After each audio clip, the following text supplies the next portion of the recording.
The ice wind cut like knives across the surface of Krivos 4. This wasn't the kind of cold that made you shiver. This was the kind that turned your breath to crystals before it left your mouth. The kind that could freeze a man solid in under 3 minutes.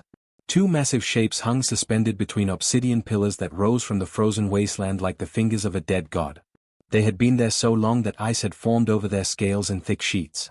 From a distance, they looked like strange ice formations. Up close, you could see what they really were. Dragons. Serathix had scales that were once the color of fresh blood. Now they were dull, covered in frost that never melted. His wings, each one large enough to shade a building, hung limp against his sides. The chains that held him glowed with a faint blue light, the only color in this world of white and gray. Beside him, Vornitha's black scales seemed to absorb what little light existed on this frozen rock. His eyes, once bright as stars, were dim now. Tired. The chains hummed with energy, keeping both dragons locked in place, stealing their warmth, their power, their hope. 300 years. That's how long they'd been here. 3 centuries of endless wind and cold and nothing. The Talraxian Empire knew how to punish those who rebelled. They didn't just kill you. They made you wish you were dead. Serathix could barely remember what warmth felt like. The fire inside him, the ancient flame that had once let him burn entire fleets from the sky, was now just a tiny ember. Just enough to keep his heart beating. Just enough to keep him aware of his suffering. Do you remember the rebellion? Vornitha's voice was a low rumble, barely audible over the wind. Every day, Serathix replied. His voice cracked from disuse. They didn't talk much anymore. What was there to say that hadn't been said in 300 years? We almost won. Almost doesn't matter when you're chained to a pillar on an ice planet at the edge of known space. Vornith made a sound that might have been a laugh. Or maybe a cough. Fair point. The chains weren't ordinary metal. The Talraxians had learned their lesson with conventional restraints. These were quantum-locked. Smart chains. The harder you pulled, the stronger they became. Try to melt them with fire, they'd adapt. Hit them with plasma, they'd absorb it. Magic, technology, brute force, nothing worked. Others had tried to rescue them once, decades ago. A small fleet of rebels who'd slipped past the Empire's patrols. They'd fired everything they had at the chains. The chains had drunk it all in like water and grown thicker. The rescue team had died for nothing. After that, no one came. Serathix had stopped counting the days after the first 50 years. Time meant nothing here. There was only the wind, the cold, and the slow drain of their life force into the chains. Eventually, they would die. Maybe in another century. Maybe 2. Dragons lived long lives. Which meant their punishment lasted longer. I think I'm hallucinating, Serathix said suddenly. What now? The fire goddess again? No. My senses are picking up a heat signature. Vornitha's eyes flickered open. Impossible. Nothing lives out here. I know. That's why I said I'm hallucinating. But the signature was there. Small. Warm. Moving toward them through the blizzard. Not a ship. The sensors would have detected that. This was something walking on the surface. You're not hallucinating, Vornith said slowly. I sense it too. They both watched. Waiting. The wind howled around them, throwing snow in thick curtains that made it impossible to see more than a few meters. But the heat signature kept coming. Steady. Determined. Then it fell. The signature dropped, sprawled in the snow about 50 meters out. It's dead, Serathix said. Whatever it was. But the signature moved again. Struggled upright. Kept coming. When it finally emerged from the white wall of the storm, Serathix couldn't believe what he was seeing. It was small, maybe 2 meters tall. Bipedal. Wrapped in torn fabric that looked like it had been shredded by the wind. It carried a pack on its back and had some kind of tool in its hands. The creature stumbled, caught itself, and kept walking. It moved like every step was agony. Like it was using pure stubbornness to keep its legs moving. Is that a human? Vornith asked. I think so. Serathix had only seen humans a handful of times before his imprisonment. They were newcomers to the galactic stage. Barely spacefaring. No one paid them much attention. They were too small, too weak, too fragile to matter. The human reached the base of Serathix's pillar and collapsed. For a moment, neither dragon moved. Then the human groaned, rolled over, and looked up at them. It was female, Serathix thought. Hard to tell with all the frost covering her face. Her lips were blue. Her skin was dangerously pale. She should have been dead. Hey, she croaked out, her breath coming in gasps. I'm Jenny. Ship crashed about 5 kilometers that way. She waved vaguely behind her. You two look like you've been here a while. Serathix stared. Vornith stared. The human, Jenny, pushed herself up on shaking arms. So, I'm guessing those chains aren't decorative. You guys need help or what? That's when Serathix realized something that would have made him laugh if he'd had the energy. This tiny, freezing, half-dead human had just asked 2 legendary dragons if they needed help. On the worst day of his 300-year imprisonment, something impossible had just happened. Something that made no sense at all. A human had walked through a blizzard that could kill most species in minutes, found 2 chained dragons, and offered to help. Either she was insane, or humans were far stranger than anyone in the galaxy realized. Maybe both. Jenny's hands shook so badly she could barely open her pack. The dragons watched in silence as she pulled out a tiny thermal blanket, the kind that came in emergency survival kits. It was meant for one person. She had enough material to maybe cover her torso. Instead, she wedged herself between the 2 obsidian pillars and draped the blanket over her head like a sad little tent. The dragons' bodies, even weakened as they were, blocked some of the wind. It wasn't much, but it was better than being fully exposed. You should have stayed with your ship, Serathix said. His voice rumbled like distant thunder. At least there you'd have shelter. Ship's in pieces, Jenny replied through chattering teeth. Crash landing wasn't exactly smooth. Life support failed about 6 hours after I went down. Stayed as long as I could, but the cold was getting through the hull. She pulled a protein bar from her pack, looked at it, then broke it into 3 pieces. She ate 1 piece and held the other 2 up toward the dragons. We don't need your food, Vornith said sharply. When's the last time you ate anything? The dragons were silent. That's what I thought. Jenny kept holding the pieces out. Look, I know it's not much. Probably like offering a whale a goldfish cracker. But it's what I've got. Serathix lowered his massive head. His jaws, which could have swallowed her whole, opened just enough to take the tiny piece of protein bar. It was nothing. Less than nothing. But something in the gesture made his ancient heart hurt in a way the chains never had. Thank you, he whispered. Over the next 2 days, Jenny didn't try to break the chains. She didn't even touch them at first. Instead, she pulled out a damaged scanner from her pack and started taking readings. Of the chains, yes, but also of the pillars. The ice. The rock beneath. Everything. She worked in short bursts. 15 minutes of scanning, then she'd retreat to her little shelter to warm up. Then back out again. The cold was eating her alive slowly, but she kept going. What are you doing? Vornith finally asked on the 3rd day. Jenny looked up from her scanner. Her lips were cracked and bleeding. Her fingers were an ugly red color that was heading toward black. Trying to figure out how these things work. The chains, I mean. They're adaptive, right? Get stronger when you attack them? Yes, Serathix confirmed. Quantum-locked restraints. The Empire's best prison technology. Every force applied makes them stronger. So we don't attack them, Jenny said simply. Others have tried to be clever, Vornith said. All failed. Yeah, but were any of them human? Jenny grinned. It looked painful on her frost-damaged face. She started talking while she worked. At first, the dragons thought she was just trying to stay awake, fighting off the hypothermia that was clearly setting in. But her stories were vivid. Real. She talked about Earth. About a place called Colorado where mountains touched the sky. About her brother Tyler who was probably losing his mind with worry right now. About working at a university, studying dead civilizations, digging through ruins to understand people who'd been gone for thousands of years. That's why I was here, she explained. There are ruins about 20 kilometers south. Old. Really old. My research team was supposed to arrive next month to start excavation. I came early to do preliminary surveys. She laughed bitterly. Turns out the preliminary survey of can your ship handle the atmospheric conditions should have been more thorough. You came to study ruins and found us instead, Serathix said. Lucky me, right? But there was no sarcasm in her voice. She meant it.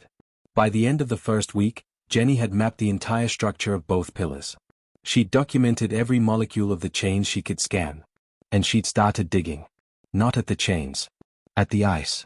The pillars go deep, she explained, showing them readings they couldn't quite interpret. Like, really deep. 30 meters down at least. They're anchored in bedrock beneath the ice sheet. The chains are attached to the pillars. But the pillars are only as strong as what they are standing in. You want to undermine the pillars, Vornith said slowly. Bingo. Jenny pulled out what looked like a piece of twisted metal from her pack. This is from my ship's engine assembly. If I can generate enough heat in the right places, I can create stress fractures in the ice. Not break the pillars, that would probably just trigger some failsafe. But if I can destabilize their foundation. The chains wouldn't break, Serathix said, understanding dawning. But they'd have nothing to pull against. Exactly. That's insane, Vornith said. You'd need industrial equipment. A team. Months of work. Jenny looked at her damaged scanner, her piece of scrap metal, and her half-frozen hands. Yeah, probably. But I've got time. Not like I can walk to the nearest planet. She started that afternoon. Using thermite reactions she created from her ship's battery components, she began melting strategic points in the ice around the first pillar. The work was brutal. Each thermite charge had to be positioned perfectly, deep in holes she dug by hand with improvised tools. The dragons watched this small, fragile creature work herself to exhaustion every single day. She rationed her food down to almost nothing. Her body began to waste away. Frostbite claimed 2 of her fingers, she wrapped them and kept working. She developed a cough that sounded like it was tearing her lungs apart. Why? Serathix asked one night when she'd collapsed in her shelter, barely conscious. Why are you doing this? You don't know us. We mean nothing to your people. Jenny opened her eyes. They were bloodshot and tired, but still determined. Back home, we've got this thing. It's not a law or anything official. Just something most of us believe. Leave no one behind. Doesn't matter if I met you 5 minutes ago or 50 years ago. Doesn't matter if you're human or dragon or a talking mushroom. You needed help. I can help. That's all that matters. But you're dying, Vornith said quietly. Yeah, probably. Jenny smiled. But if I do this right, you won't be. And that's worth something, isn't it? The dragons had lived for thousands of years. They'd seen empires rise and fall. They'd witnessed countless acts of courage and sacrifice. But this was different. This wasn't a soldier dying for their country or a hero saving their people. This was just one person who decided that 2 strangers deserved to be free, no matter what it cost. It made no tactical sense. No logical sense. It was pure human stubbornness wrapped in compassion that the cold, calculating empire could never understand. And watching her work, day after day, the dragons began to believe something they'd thought impossible. Maybe, just maybe, freedom was actually possible. All because one human was too stubborn to quit. By the second week, Jenny had turned the crash site into a workshop. She'd dragged pieces of her ship across the ice, one agonizing trip at a time. Control panels. Wiring. Parts of the engine that were barely recognizable. Each journey took hours and left her gasping for breath, but she kept going. The dragons watched her sort through the wreckage like a scavenger picking through bones. Except Jenny wasn't scavenging randomly. She knew exactly what she was looking for. This, she held up a twisted piece of metal, is a thermal regulator. Normally keeps the engine from overheating. But if I reverse the polarity and feed it through these power cells. She trailed off, already working, her frozen fingers struggling with the delicate wiring. You're building a drill, Serathix observed. Trying to. Jenny connected 2 pieces that definitely weren't meant to go together. Sparks flew. She jerked back, then tried again more carefully. A drill, a heater, and a mining charge all in one. Well, a really bad version of all 3. But it should work. Probably. Maybe. Vornith made a sound deep in his throat. You don't sound confident. I'm an archaeologist, not an engineer. I dig up old stuff and try to figure out what dead people were thinking. Building functional equipment from crashed debris isn't exactly in my job description. She laughed, and it turned into that terrible cough again. When she pulled her hand away from her mouth, there were spots of blood on her palm. She wiped it on her already filthy jacket and kept working. The drill, when she finally got it running, was loud and crude and looked like it might explode at any moment. But it worked. It chewed through ice at a rate that would have taken her days to do by hand. Jenny started drilling boreholes around the first pillar in a pattern only she understood. Each hole went down 10, 15, sometimes 20 meters. She'd lower her homemade measuring tools, take readings, pull them back up, and adjust the position of the next hole. What's the pattern? Serathix asked, genuinely curious now. Jenny pulled out a piece of torn fabric she'd been using as a notebook, covered in drawings and calculations. The ice here isn't uniform. There are layers.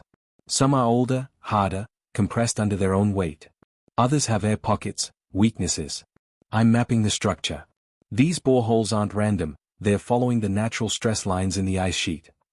You learned this studying ruins? Sort of. Ancient civilizations built on glacier sometimes. You learn to read ice like you read soil layers. Where it's stable, where it shifts, where it'll fail first under pressure. She grinned through cracked lips. Never thought I'd use that knowledge to bust out dragons, though. The work destroyed her. By the third week, she'd lost so much weight her jacket hung on her like a tent. The frostbite had spread from her fingers to her hands. She'd wrapped them in strips torn from her thermal blanket, but they were clearly causing her constant pain. She stopped eating her rations entirely. When Serathix confronted her about it, she just shrugged. I've got maybe 5 more days of food. This project will take at least 10 more days, probably longer. The math doesn't work unless I stretch it out. Besides, humans can go a while without food. It's water and heat that'll kill you fast. You're starving yourself, Vornith said flatly. I'm rationing strategically. There's a difference. But her hands shook constantly now, and not just from the cold. She created thermite charges from the chemical components of her ship's battery packs. The process was dangerous, mixing compounds that weren't meant to be mixed, heating them with jury-rigged equipment that barely functioned. One mistake would have blown her apart. She made dozens of them without a single error. How do you know how to do this? Serathix asked as she carefully packed another charge into a borehole. My dad was a mining engineer back on Earth. Used to talk about controlled demolitions at dinner.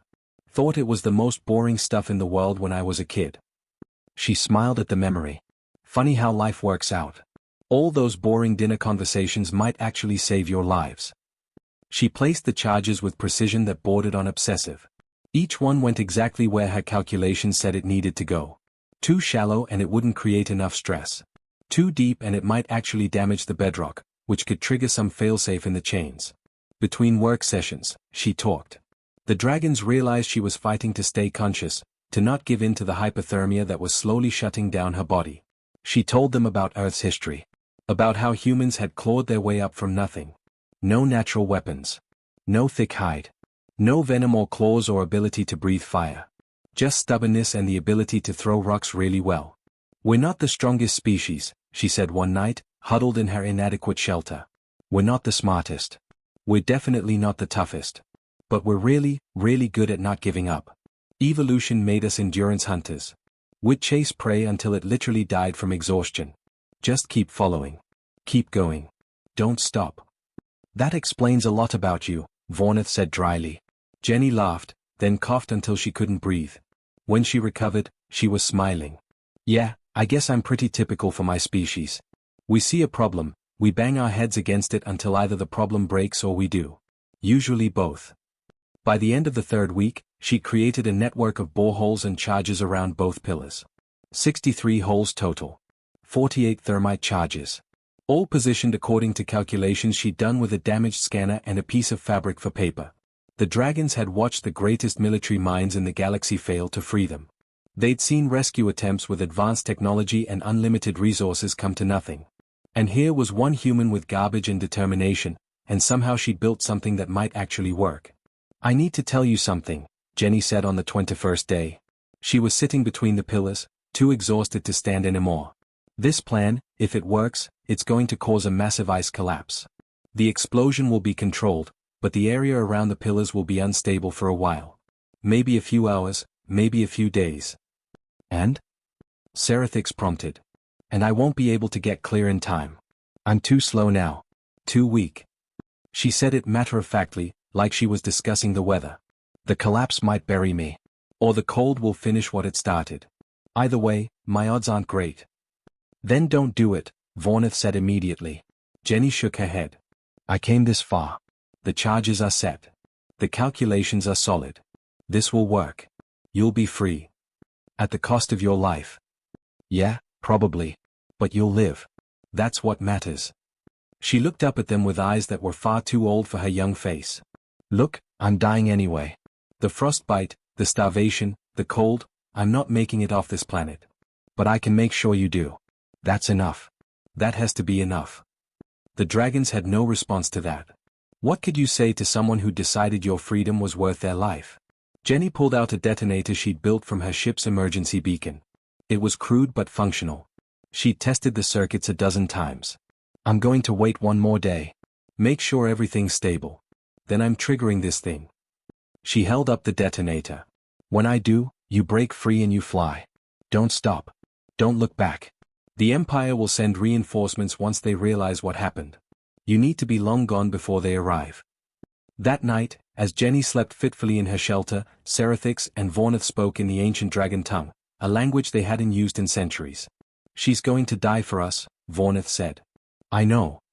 We can't let that happen. I know. But neither of them had any idea how to stop her. The human had made up her mind. And as they were learning, when a human decided something, the universe itself had to bend around that decision. Jenny woke up on day 22 to the sound that every prisoner fears. The low rumble of engines cutting through atmosphere. She scrambled out of her shelter, scanner in hand, already knowing what she'd see. A Talraxian patrol ship. Dropping through the cloud cover like a knife. No, no, no. Her breath came in panicked gasps. Not yet. I need one more day. Just one more day. The ship was sleek and predatory, designed for exactly this kind of mission. Checking on high-value prisoners. Making sure no one was stupid enough to attempt a rescue. It settled onto the ice about 200 meters away, its landing thrusters sending up clouds of snow. Serathix felt his heart sink. Jenny, run. Hide. They haven't seen you yet. But Jenny wasn't running. She was staring at her detonator, doing calculations in her head. The charges aren't ready. I needed another 12 hours to set the final sequence. If I trigger them now, there's a 60% chance the collapse won't be big enough. The pillars might stay standing. Then you have to hide, Vornith urged. Let them do their inspection and leave. Then you can finish. The ship's boarding ramp lowered. 6 Talraxian soldiers emerged, their armored suits designed for this frozen hellscape. Behind them came someone in an officer's uniform. Commander Ralthos, if the insignia was accurate. He took one look at the boreholes, the scattered ship debris, and Jenny standing there like a frozen scarecrow. His eyes went wide. Intruder. Hostile action in progress. Eliminate immediately. The soldiers raised their weapons. Plasma rifles that could turn Jenny into vapor in a heartbeat. She ran. Not away from them. Toward the ruins of her ship. The soldiers opened fire, plasma bolts turning the ice to steam where she'd been standing a second before. Jenny dove behind a piece of hull plating, her mind racing. She'd known this might happen. Had prepared for it. Sort of. The scanner on her wrist beeped. She'd spent the last 3 weeks mapping every thermal vent, every ice cave, every crack in this miserable landscape. She knew this terrain better than anyone alive. Time to use it. Jenny bolted from cover, running perpendicular to where the soldiers expected. She headed for a cluster of ice formations about 50 meters away. Plasma fire followed her, melting furrows in the ice. One bolt caught her jacket, burning through the material but missing her skin by millimeters. She dove into a gap between 2 ice walls. It was barely wide enough for her body. The soldiers, in their bulky armor, couldn't follow. Release the drones, Ralthos ordered. Track her heat signature. I want her dead in the next 5 minutes. 4 hunter drones launched from the ship. Sleek, fast, equipped with thermal sensors that could track a target through a blizzard. They should have found Jenny immediately. Should have. But Jenny had learned something interesting about this planet.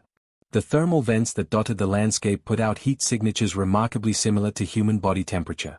Close enough to confuse senses if you knew what you were doing.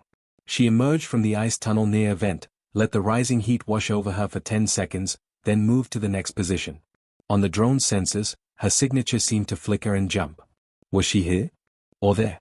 The readings didn't make sense. One drone swooped low, scanning the area where it thought she was. Jenny, pressed flat against an ice wall 3 meters away, waited until it passed. Then she threw a piece of metal scrap at another drone, forcing it to adjust course and lose her position again. She led them on a chase through the ice field. Every rock, every formation, every thermal vent became a tool. She'd collapse ice bridges behind her. Drop into crevasses the drones couldn't scan properly. Pop up somewhere completely different. The soldiers tried to follow on foot but she'd mapped paths through the ice that their armor couldn't navigate. They were too big, too heavy, too reliant on their technology. Jenny was just trying not to die, using terrain and desperation in equal measure. But she was failing. Slowly but surely. She was too weak, too cold, too exhausted. A drone caught her with a glancing shot that burned across her shoulder. She stumbled, nearly fell. Another plasma bolt turned the ice to steam right next to her head. She was running out of places to hide. Running out of tricks. Ralthos watched from his ship, frustrated. How is one human giving you this much trouble? She's half dead already. Just kill her. But that was the problem. Jenny was half dead. She had nothing left to lose. And humans with nothing to lose were apparently terrifying. She made it back to the pillars, clutching her shoulder where the drone had burned her. The detonator was still in her other hand. Blood ran down her arm, freezing almost instantly in the cold. The soldiers had her surrounded now. Drones circled overhead. There was nowhere left to run. Ralthos walked across the ice toward her, taking his time. Impressive effort, human. Truly. But you failed. We'll reinforce the pillars. Add more chains. And you'll die here knowing you accomplished nothing. Jenny looked at Serathix and Vornith. The dragons stared back at her, helpless in their chains. She'd come so close. So close. Her thumb hovered over the detonator trigger. 60% chance of success if she triggered it now. 60% chance the pillars would fall. That the dragons would go free. 40% chance of failure. 40% chance she'd die for nothing. Those weren't good odds. They weren't even decent odds. But they were the only odds she had left. Jenny thought about her brother Tyler back on Earth. About her dad who taught her about controlled demolitions over boring dinners. About every human who'd ever looked at impossible odds and decided to try anyway. She looked at Ralthos and smiled through bloody, cracked lips. You know what the thing about humans is? We're really bad at math when it comes to quit. What are you? Ralthos started. Jenny triggered the detonator. The world exploded. Not up. Down. Exactly as she'd planned. 48 thermite charges detonated simultaneously in a pattern she'd spent 3 weeks calculating. The ice beneath both pillars didn't shatter. It collapsed. A controlled demolition that sent tons of ice falling into the void she'd created. The obsidian pillars tilted. Slowly at first, then faster. The quantum lock chains, which had held for 300 years, suddenly had nothing to anchor against. The pillars toppled sideways, taking the chains with them. But Jenny had been too close to the blast point. The ice beneath her feet gave way. She fell, tumbling into the collapsing crater, debris raining down around her. The last thing she saw before the ice and darkness swallowed her was Serathix's chains falling slack. She'd done it. 60% chance. And she'd won. Above, the chains released. For the first time in 3 centuries, 2 ancient dragons felt their power return. It flooded back into their bodies like a dam breaking. The ember inside Serathix roared into an inferno. Vornith's void-black scales crackled with energy. They looked at each other. Then at the Talraxian ship. Commander Ralthos barely had time to scream before crimson fire met void-black plasma, and the frozen world of Kryvos 4 became something else entirely. A battlefield. The Talraxian patrol ship never stood a chance. Serathix's fire wasn't the weak ember it had been for 3 centuries. It was a torrent of white-hot flame that turned the ship's shields into vapor. Vornith's plasma breath punched through the hull like it was paper. Escape pods launched desperately into the storm, scattering across the ice. The ship crumpled, then exploded. Pieces of burning metal rained down across the frozen landscape. But Vornith wasn't watching the destruction. He was staring at the collapsed crater where Jenny had fallen. Serathix. The human. The crimson dragon landed beside the massive hole in the ice. It was at least 15 meters deep, filled with broken ice chunks and debris. Somewhere in that mess was the person who'd saved them. She's dead, Serathix said quietly. Nothing could survive that fall. Check anyway. Serathix used his fire carefully now, melting through the ice layer by layer. It took minutes that felt like hours. Finally, his claws found fabric. He pulled, and Jenny's broken body came free from the ice. She wasn't moving. Her skin was gray. Ice crystals covered her face. The fall had shattered her left leg and probably several ribs. Blood stained the snow around her. She's gone, Serathix said. He felt something he hadn't experienced in centuries. Grief. Real, aching grief for this stubborn human who'd given everything for strangers. Vornith landed beside them, his senses scanning Jenny's body. Wait. There. Her heart. It's still beating. Barely, but it's there. That's impossible. The fall alone should have. Humans are tougher than they look. Their bodies shut down in extreme cold. Protective mechanism. She's not dead. Not yet. Vornath looked up at the sky. His advanced hearing picked up what Serathix couldn't yet. But we have a problem. More ships. At least 6. They'll be here in minutes. Serathix looked at the dying human in his claws. Then at the incoming reinforcements. The smart move, the tactical move, was to leave her. They were finally free after 300 years. They could escape, rebuild, fight another day. But Jenny's words echoed in his mind. Leave no one behind. She'd said it so simply. Like it was the most obvious thing in the world. You don't abandon people who need help. You just don't. We need to move her, Serathix decided. Somewhere we can stabilize her. The ice caves, Vornath said immediately. 3 kilometers east. Deep enough to hide our heat signatures. I can melt a shelter into the glacier itself. Serathix cradled Jenny's broken body as gently as his massive claws allowed. They flew low, using the terrain to mask their movement. The ice caves were ancient formations, twisted tunnels that went deep into the planet's crust. Vornath found a chamber far from any entrance and unleashed his fire in a controlled burn. The ice didn't melt, it transformed. He shaped it, creating a smooth shelter with walls thick enough to insulate against the cold. It wouldn't be comfortable, but it would keep Jenny from freezing to death. Serathix laid her down carefully. Now what? We're dragons, not doctors. I don't know human medicine. We keep her warm. That's the priority. Vornath curled his body around one side of the chamber, using his natural heat to raise the temperature. Serathix did the same on the other side. Between them, the ice cave became almost comfortable. Jenny's breathing was shallow but steady. The warmth seemed to help. Some color returned to her face. She needs real medical care, Serathix said. Human doctors. Equipment we don't have. Then we call for help. Vornath closed his eyes, reaching out with senses that had been dormant for centuries. He sent out old codes. Rebellion signals that hadn't been used since before their imprisonment. Messages that said, we're free. We need assistance. Urgent. He didn't know if anyone would answer. 300 years was a long time. The rebellion might be completely dead. Those codes might mean nothing anymore. But he had to try. Above them, through hundreds of meters of ice, they could hear Talraxian ships searching. Scanning.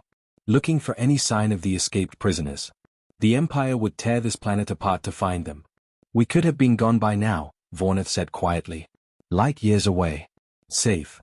Yeah, Serathix agreed, looking at Jenny's unconscious form. We could have. She would understand if we'd left her. Probably. But we wouldn't understand ourselves. Serathix used one claw to carefully adjust Jenny's position, trying to make her more comfortable. She taught her something. Something we'd forgotten during those 300 years. Sometimes the right choice is the stupid choice. Hours passed. Then a full day. The Talraxian ships kept searching, but the ice caves hid them perfectly. Jenny remained unconscious, her body fighting battles they couldn't see. Infection. Blood loss. Hypothermia. Every hour she survived was a small miracle. On the second day, Vornath's eyes snapped open. I'm getting a response. To the old codes. From who? Multiple sources. Some I recognize. Some I don't. They're coming. At least a dozen ships. Old rebellion forces. They maintained the watch all these years, waiting for us to return. Vornath's voice carried disbelief and hope in equal measure. They never gave up. The rescue fleet arrived on the third day. Ships that were old but well maintained. Crews that included a dozen different species, all of whom had fought against the Empire decades ago. They'd been in hiding, scattered across the sector, but they'd kept the faith. And they brought something the dragons desperately needed, a human medical team. Dr. Lisa Rodriguez nearly fainted when she saw her patient. This woman should be dead 10 times over. Severe frostbite, compound fractures, internal bleeding, malnutrition, hypothermia. What did she do? Fight a war by herself? Freed 2 dragons, actually, Serathix said. Lisa stared at him. Then at Jenny. Then back at him. Okay. Let's save this crazy woman's life. The surgery took 8 hours. They had to amputate 3 fingers that were beyond saving from the frostbite. Set bones. Repair internal damage. It was touch and go several times. But Jenny survived. Because of course she did. Humans were apparently too stubborn to die when they decided they had things left to do. She woke up 4 days later in the medical bay of a rebel ship, surrounded by equipment and confused faces. Her first words were, "Did it work? Are they free?" "Yes," Serathix said. He'd been sitting beside her bed the entire time, refusing to leave. "We're free. Because of you." Jenny smiled, then winced because her ribs were still healing. "Good. That's good." Serathix reached out with one claw. Carefully, so carefully, he pressed it against Jenny's forehead. Where it touched, scales materialized. Not growing on her skin, but becoming part of it. Crimson and black, marking her forever. "Flamekin," he said formally. "The highest honor our people can give. You are dragon-marked now. Family. Forever." Tears ran down Jenny's face. "I just wanted to help." "And you did. More than you know." Vornith moved closer to the bed. "Word is spreading. About what happened here. About a single human who freed 2 legendary dragons with nothing but scrap metal and determination. The galaxy is starting to notice your species," Serathix added. "Starting to understand that humans aren't just another small species trying to survive. You're something else. Something dangerous." Jenny laughed weakly. "Dangerous? I'm an archaeologist. I dig up old pots for a living. You walked through a blizzard that kills most species in minutes. You survived on nothing. You built functional equipment from garbage. You outsmarted military drones. And when given a choice between your life and ours, you didn't even hesitate." Vornith's voice was gentle. "The Empire understands weapons and strength. They don't understand whatever humans are. And that terrifies them." News of the prison break reached human space within weeks. The story got bigger with each telling. 1 human. 2 dragons. Impossible odds. Jenny became something she never wanted to be, famous. But more importantly, humanity's reputation shifted. They'd been the newcomers. The weak ones. The species everyone ignored. Not anymore.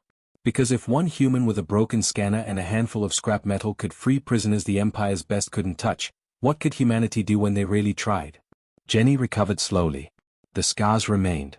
The missing fingers. The dragon mark on her forehead that glowed faintly in the dark. But she was alive. Her brother Tyler cried for an hour straight when they finally got a video call through. "You're insane. You know that, right?" "Completely insane." "Yeah," Jenny agreed, smiling.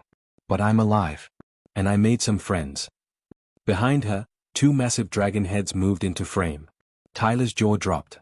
"Tyler, meet Serathix and Vornith. Guys, this is my brother. He's going to have so many questions." The galaxy had learned something important on that frozen hellworld. Humans weren't the biggest species. Weren't the smartest or strongest. But they had something that terrified empires built on power and domination. They had stubborn compassion. The absolute refusal to leave anyone behind. The ability to look at impossible odds and decide to try anyway.